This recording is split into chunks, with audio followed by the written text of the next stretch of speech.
For those who know my relationship with Ayogu,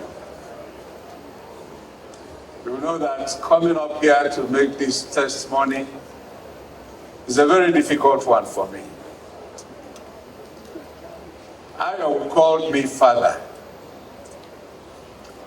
And in our place, our prayer is that our children will bury us and not that we bury our children.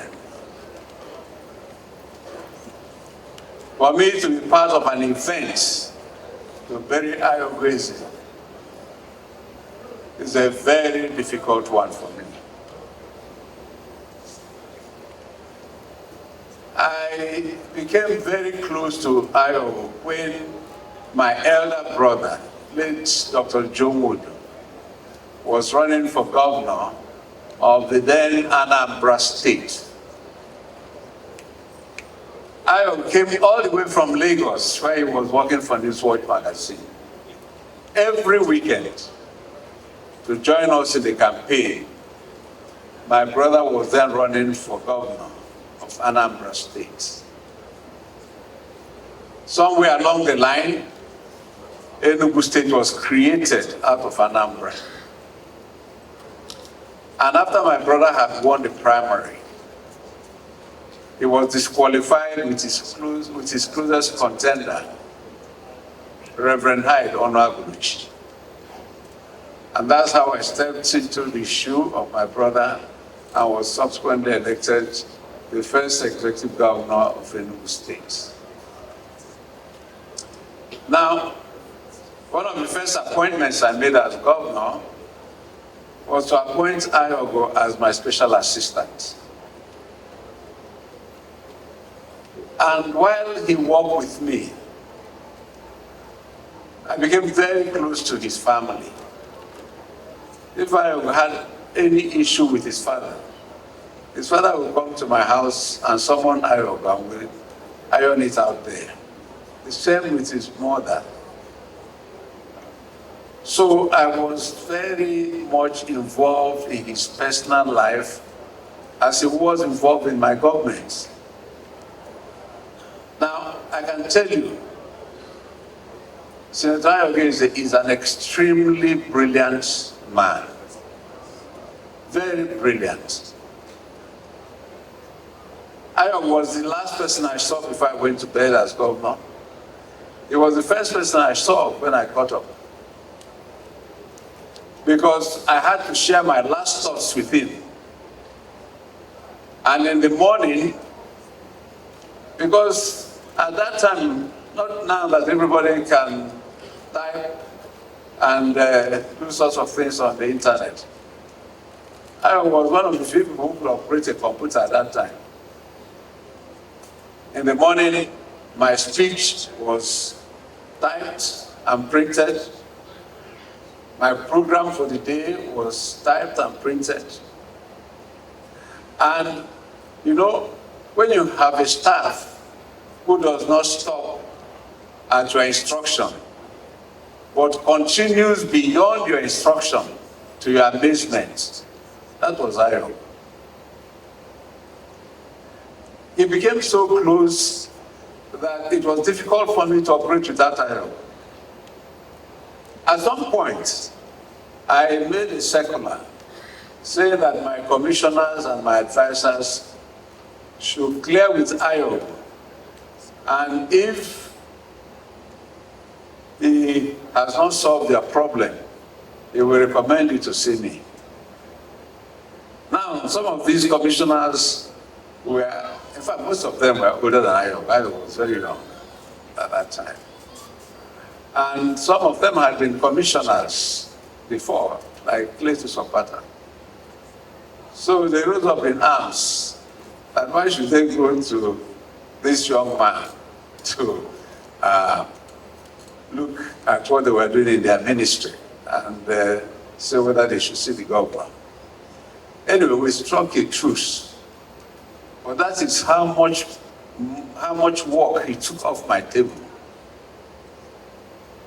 And if he was not that intelligent and committed to what we are doing, I don't think I would have given him such responsibility. because he joined us in the campaign. He knew what we wanted to achieve in government. He shared the vision, and he was driving it as much as I could drive it. His loyalty was Catholic. You knew where you were with Ayogu at any time. So I was not surprised at all that future governments in Enugu found him as useful as I did. And he rose from commissioner in one ministry to another ministry until he came up to Abuja as a senator. You have heard the testimonies of the senators who work with him. You know, Ebubedike is a phenomenon. If he enters a room, his presence must be recognized. You either recognize him for his height, you either recognize him for his charisma, or you recognize him for his eloquence. But he was captivating. And because he had the gift of the gab, and he was intelligent, he will arrest any audience. Because he will talk sense, and he had the language.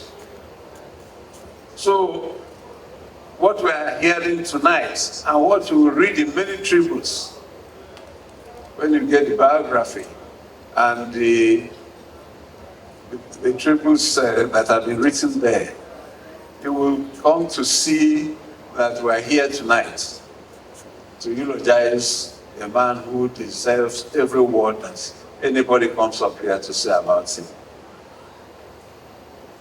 He died in active service. You heard the chairman of the raw material, of the Revenue Allocation and Fiscal Commission. So I will serve our state diligently. He served the country diligently. He died in active service. He paid his dues.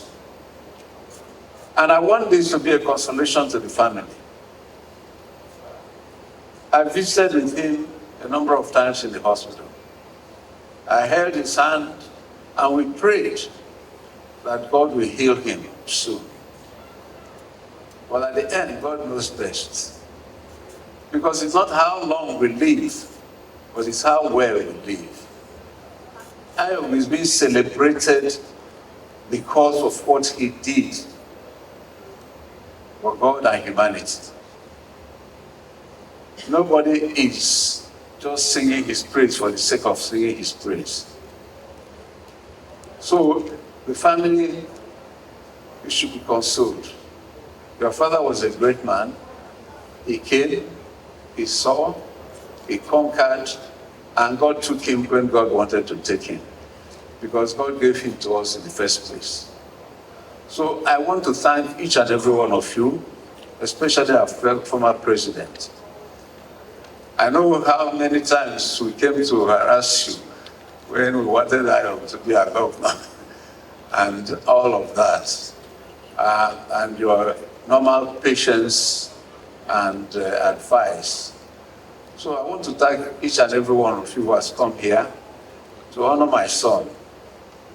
And I believe that my prayer for each one here today is that when you find yourself in this situation, people will come and honor you the way you have come to honor Ayogu Eze tonight.